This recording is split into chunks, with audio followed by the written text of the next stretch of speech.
can you destroy these chemical weapons quickly, and if not, why not?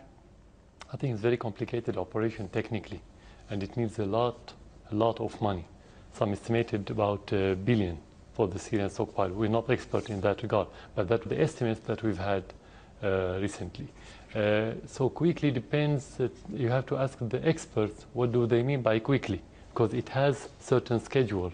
It needs a year, maybe a little bit less or a little bit more. It needs a lot of money. It needs about $1 billion. It's very detrimental to the environment. If the American administration is ready to pay those money and to take the responsibility of bringing toxic materials to the United States, why don't they do it? But of course, it's going to be in cooperation with the specified organization in the United Nations. But you're prepared to hand them over at some point for the safe destruction of them? Doesn't matter where. As I said, at the end, if you're going to destroy them, doesn't matter where they go. Are there any conditions? No, we don't have any condition to send it anywhere. At the end, if it's going to be destroyed, it could be destroyed anywhere. It's, as I said, it's very detrimental to the environment. So whoever country is ready to take the risk of those materials, let them take it. Do you have a security agreement with the Russian government that if and when you give up your chemical weapons, that you, in fact, will be protected so that you're not vulnerable to attacks? Yeah. Because we know there are other nations which gave up their weapons and then they were attacked. You know, the Russian role politically was very efficient during the crisis in Syria, during the last 2.5 years. And they vetoed 3 times in the Security Council.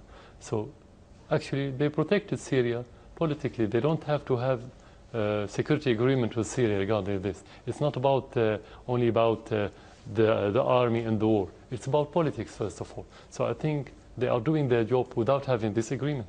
UN Secretary General Ban Ki-moon has said that this is, in fact, a war crime, that it is despicable, that it is a grave violation of international law. If that event happened, as they are saying it did happen, would it be despicable? Would it be a violation of international law? That's self-evident, of course. Self-evident? Of course, that's self-evident. It is despicable. It's a crime. Because I'm sure you have seen the videos that we have seen of the child but no one, gagging on the ground, of the people no one has verified on the floor. the credibility of the videos and the pictures. Exactly. No one verified.